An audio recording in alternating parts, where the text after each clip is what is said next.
What's up to Lion Talk Live? So we love you too, buddy. What's going on, guys? It is Aiden Hutchinson. What's up, everybody? It's Calvin Johnson Jr. here, a.k.a. Megatron, a.k.a. First Ballot.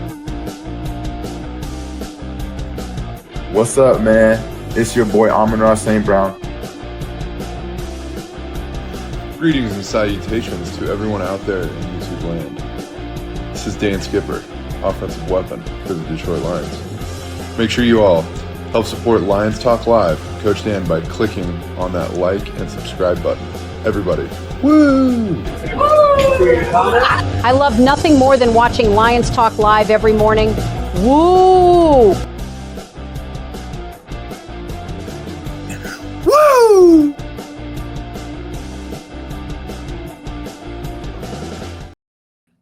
Well, greetings and salutations to everybody out there in YouTube land. I'm your host once again, Dan Thornton, and I want to thank you all for joining me here today. Hey, it's going to be Saturday night my time. It's going to be Sunday morning your time. I'm recording this a little bit later in the day on Saturday. As most of you guys know, I'm out in Vegas for a multitude of different reasons for a few more days. I'll be back in the Lions Talk Live office. What do you want to call it? It's Monday morning, so we'll have the live shows back then. But just because we're going to be so time crunched today, tomorrow, with all the final events and things going on. Hey, I got to try to get this out to you real quick. As you can tell from today's thumbnail, we've got a little bit more information on Alex Anzalone. It's going to come down to how each of us interpret it. So you have to interpret it how you do it, because it's not going to be the same with everybody. We're going to get through 5 headlines now real quick. We got to do this in historically fast, I guess capacity. So let me dive right into it since I don't have a whole lot of time. Real quick, before we get into the 5 headlines now, main topic day, everything in between. If you haven't yet subscribed to Lions Talk Live, please consider doing so, making that march for 13,900 subs, and we're like, 41 subs, something like that away. Also, if you have a half second of time, it doesn't cost a dime. Reach on over, hit on down, the thumbs up button, the like button, hit all the buttons. We try to get every episode of the show between 200, 300, 400 or more thumbs ups or likes. Last but never least, you see it scrolling across the bottom of your screen. If you are considering buying or selling property anywhere in the great state of Michigan, let alone the continental United States, 269-998-2384 is my phone number. I've been a realtor for over 30 years. If you want somebody to come over and try to work on your behest, make sure that you aren't getting overcharged, overworked, missing anything with your paperwork, let alone looking at the actual property to see if anything's wrong. Reach out to me. Let me see what I can do for you. Try to help you out, do you solid. All right, with all that done, set it out of the way, let's get the show rocking and rolling and going with the first headline, which is, of course, 5 headlines down.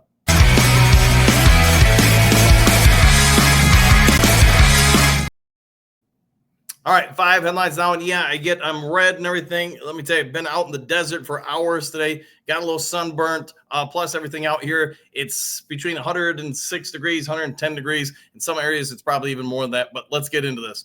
All right, next, first of the 5 headlines out, Lions pressured to, quote, immediately cut ties with $7.7 million player. This has come from our friends over at the Heavy, and they do think going into training camp, this guy's going to not only be fighting for his Detroit Lions future, but maybe in some degrees his NFL future, because he's been kind of underproductive during his time with the Detroit Lions. Yes, the Lions could save almost $8 million by moving on from this player, but this comes from the Heavy. Also, it comes from Aaron Schatz of ESPN. June 26th came out with a feature just going through teams, thinking where they could free up some money, who they might move on from. We all know Za'Darius Smith wants to be a Detroit Lion. The Lions probably want him to be a Detroit Lion, but it also means you're going to have to open up roster spots when everything comes down to the final 53-man roster cut down. USA Today also jumped in on this particular story, broke into it. They all seem to agree Josh Pascal is fighting for his Detroit Lions future. Could this be that this is the final ride or hoorah for Josh Pascal? I hope not, because if you've ever met this guy, if you've ever talked to him, I think everybody agrees he is the prototypical emotional component Detroit Lion. He would fight for anybody out there to do this, that, the other thing. It's just how he's wired. I think a lot of the fans like him. I think a lot of the fans see some potential with him, but like the coaches, we've also not seen a whole lot of him out on the field. He's had some injury history during his short stint in the NFL. We all know he's a cancer survivor. We all know he overcame some injuries in college. Nothing wrong with that. It's a great story, and kudos to him, the young man, for doing it. But we all know this is a results-based business, and no offense to Josh Pascal, he just hasn't put up many numbers during his time in the NFL with the Detroit Lions. He's going to be entering perhaps the most pivotal career year for him because, as we know, at the end of this season, this contract's over. Will the Lions see enough to invest a new contract him? Will somebody else in the NFL? NFL, we all get it. About 33% of all rosters end up having to retire the following year because they're replaced by new, younger talent as they come in with the draft picks, etc. Pascal, not old by any stretch of imagination, but yes, this preseason, let alone if he makes it to the regular season, he's probably fighting for his NFL career future. All right, next to the 5 headlines now. Lions would be wise to bring back beloved player. Ooh, the heavy once again with this one. And the heavy, we were just talking about Josh Pascal's story. And yes, ESPN, USA Today all chimed in on that story. They all have a lot of corroborating evidence why the Lions should move on from Pascal. Part of that is this reason. Lions the heavy really thinks they need to immediately go out and re-sign Zadarius Smith. Zadarius Smith, we all get it. He is a favorite son of the fan base and maybe has been since he arrived. If you guys remember, he got traded. Dan Campbell more or less gave him a week off since that was due to be his bye week in the NFL from the Cleveland Browns. Didn't happen with the trade. Could have played an extra week, an extra opportunity to inflate some of his stats, trying to help his future in the NFL. He sat on the sideline coaching for the most part during that game down with the Houston Texans, a game we all know. Lions got down early. Massive turnover battle in the first half. Jared Goff had, 50 interceptions in the first drive, whatever it is. We all get it. It went as badly as it could the first half, but then the second half happened. Lions rallied back, fought back. Zadarius Smith coaching the younger players on the sideline, embracing the fans, and throughout his stay during the second half of the season, most Lions fans really just love this guy. Nothing wrong with him. Since the Lions cut him because of salary cap implications, everybody's been speculating a deal has been in place for his return, speculating that he just wanted the summer off. Well, per this story, it does sound like that is the fact. You've got people at the heavy. You got people they say they've talked to at other outlets as well, saying they're all hearing the same thing. Zadarius Smith is about 3 weeks away from returning from the Detroit Lions. I think everybody watching will be dang happy when that happens, if that holds water. So let's just all hope it does. All right, next to the 5 headlines now. Worst coach in Lions history makes Matt Patricia look like Bill Belichick. Sideline report, Candace Perez with this one. My time in covering the Detroit Lions, my time of being around the Lions, either just as a fan, reporter, journalist, or just, a coach watching other coaches coach, you could probably have a whole lot of people in this conversation. If I gave you 5 seconds to think of who they're talking about as perhaps the worst coach in Lions history, who would you say? I'll give you 5. 5, 4, 3, 2, 1. Well, let's dive into it. Per just raw stats, whatever you want to say, NFL fans never forget the worst coach in their team's history. For the Lions fan base, it should be fairly easy, at least assuming you were old enough to watch it happen. This would be 2001 until 2002, Marty Mornhinweg.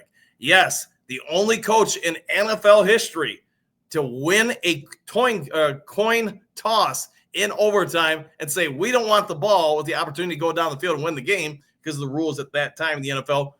We want to kick off and take the win. Yes, he coached 2 years as the Lions head man. He was widely sought after. To be fair to other people, other NFL franchises and himself, he was sought after by a multitude of teams. The Lions signed him. Matt Millen, who was the GM at the time, rolled in on a Harley next to him.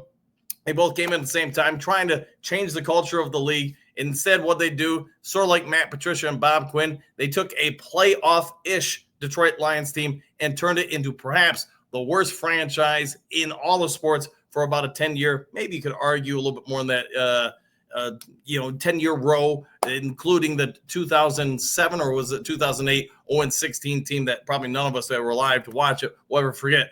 Marty Mornhinweg holds one of the worst coaching records in NFL history, having gone 2-14 in his first season, then coaching the Lions to a 3-13 record the following year.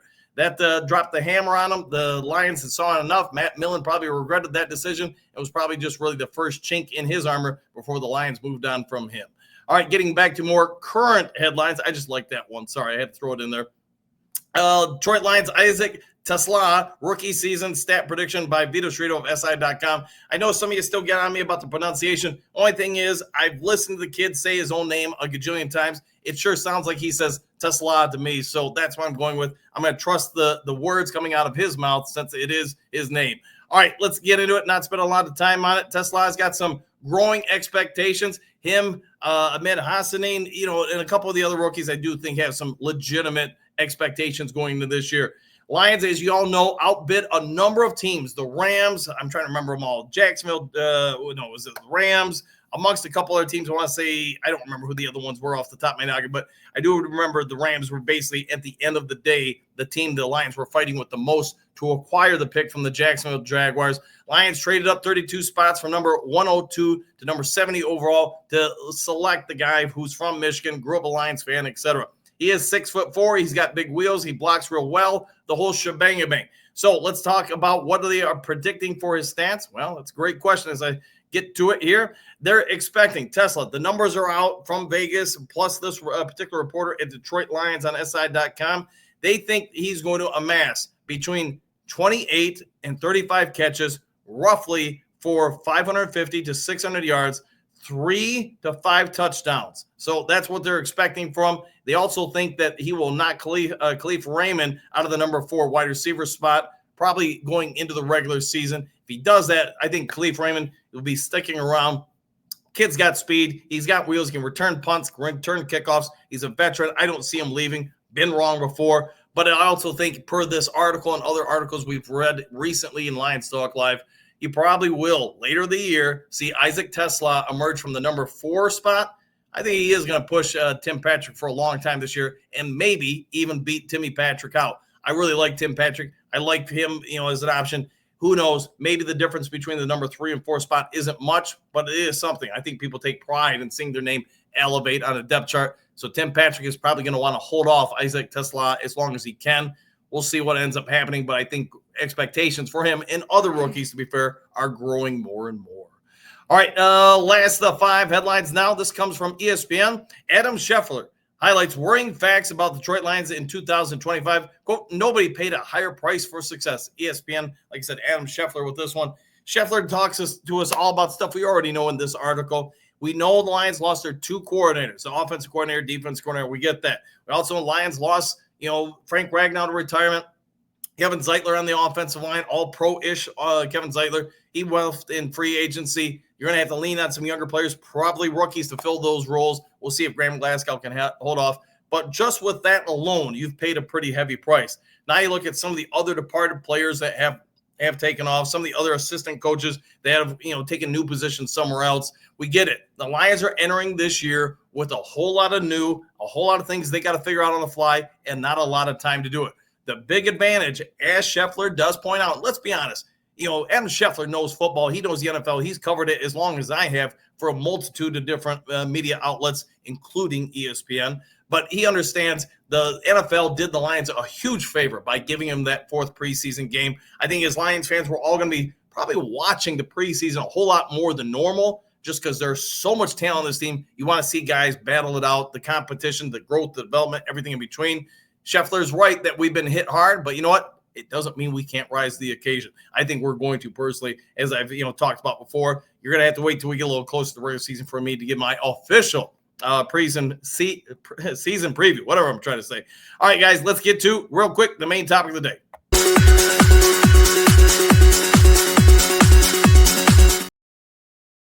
Alex Anzalone. My brother Tim sent this over to me. To be fair, I don't remember if it was real early this morning or late last night. And then I got to remember, was it, Eastern Standard Time or this time? So then it gets even more confusing when that information came out. But hey, as I was talking about with Alex Anzalone yesterday, I think it was yesterday, your time, it might've been 2 days ago. Anyways, had a post up on social media, kind of talking about, respect is due, respect, has been earned, things of this sort. I think we all understand Alex Anzalone wants to remain a Detroit Lion. He does not want to leave here. I think the vast majority of the coaches or fan base do not want him to leave. I think the Lions are better with him on the defense, on the field, in the locker room than with not. The problem is Brad Holmes has to make some business decisions, and he has not been quick to offer any kind of retort, conversation, commentary on the Alex Anzalone situation other than He's still got a year under his contract. He's still expected to be here. Let's also defend Alex Anzalone. He has not missed anything other than OTAs. He has not missed a day of training camp. He hasn't missed anything that's mandatory. A lot of players do miss the voluntary OTAs, especially players that start getting a few more years under their belt. I understand all that. And I also understand as a coach, Dan Campbell wants everybody there that can be there. All that said and done out of the way, Brad Holmes is left in a situation where he knows there's at least the potential. Alex Anzalone's heart might not be into practice, OTAs, training camp, whatever you're going to ask him to do. He might not actually show up until he gets a new extension. Me, myself, and I'm banking on Alex Anzalone to be here. Why? Because even if the Lions do not sign him to a contract extension, he needs to put up as great a season as he can, because if the Lions push him to the side and say, hey, thank you for your time, your service here, but we're moving in a different direction, he has to be able to hit free agency and say, this is why I should be playing for your team and why your team should be looking to sign me. So in my personal opinion, the Lions hold all the cards here. Brad Holmes does too. They might even be able to say, Anzalone, fine, we'll give you a contract extension maybe like halfway through the season they come to this. He's having, let's assume Alex Anzalone, he's having his typical Detroit Lions season, and just say, we're going to offer you a lesser amount here and there because we understand that you want to stay here. We want to keep you, but you're 32 at this time or whatever it may be at that point. We can't give you the big contract you want. So then Alex Anzalone's got the ball in his court and say, do I want to remain a Detroit Lion or not? Where I hope this with social media, where Alex Anzalone's done most of his commentary, most of his conversations about this, I hope it doesn't become a distraction for the team. And this is what will entail and get Dan Campbell and the coaches involved. Because if this starts affecting in any way, shape, or form training camp to where any of this is a distraction, I think Dan Campbell, Kelvin Shepard, whoever, needs to step in and say, hey, you need to be here or not here, but no more social media stuff, or we got to move on from you. And that, I do think, if we all agree on one thing, Dan Campbell is driven for results. He does not allow distraction in the locker room or outside the locker room to affect the field. And if that holds true, then he's probably going to have a conversation with Alex Anzalone and say, hey, you got to make a choice. Next social media post he put out there, if it's not all yay, happy, rainbow, Detroit Lions all the way to the Super Bowl, then we've got to move on from you. So if you're Alex Anzalone, let me ask you guys, what are you doing? I think you are backing yourself in the corner. And to be fair, per multiple reports, he has taken the post down about, hey, respect this dude, all that stuff. He had, all the Lions stuff untagged from it. So he wanted clearly not to be associated with the Detroit Lions on that social media post. And then a few hours afterwards, he took it down. So I think maybe he thought better of it, kind of regained his form, his composure, the emotions of the moment, and removed himself from it. Either way, though, it's been out there. It's been reported. And everybody in the world, everybody in the Detroit Lions can say we don't pay attention to the media. That's also BS. I think you guys know that there's no way you can escape social media. Somebody's going to ask you a question. Next press conference, some reporter's going to ask. It's going to come up. So even if he didn't know, you will know. What do you do with Alex Anzalone? He's a heck of a player, but is he starting to look like the Detroit Lions' real first test as a distraction? We've seen him cut ties with a number of players because they made one or two distracting moments. Jamison Williams is probably the only person I can say on this team that had a couple oops moments and then has recovered from it, because I think what we all agree, most of those moments were kind of learning opportunities, and the kid, may not have realized what he was going through. Alex Anzalone, though, isn't a 22-year-old guy. He's a 31-year-old guy, and he knows what he's doing with the social media posts. So I think both parties are in a tough spot. How do you handle it, Duke Crew? Let me know. Again, that will be it for today's Sunday morning show. Monday morning, be back to the lives, things as normal. Hope you all have a great day. Do something kind for somebody you don't know. Hit the subscribe button, hit the like button, hit all the buttons. Take care of each other, and we'll see you all on the next Lions Talk Live. See you now. Excuse me, sir, would you... Donations to the Reverend Moon? Jews for Jesus? Read about Jehovah's Witness? How about Buddhism? How Jerry's kids? Oh, yeah. Scientology? Or nuclear power?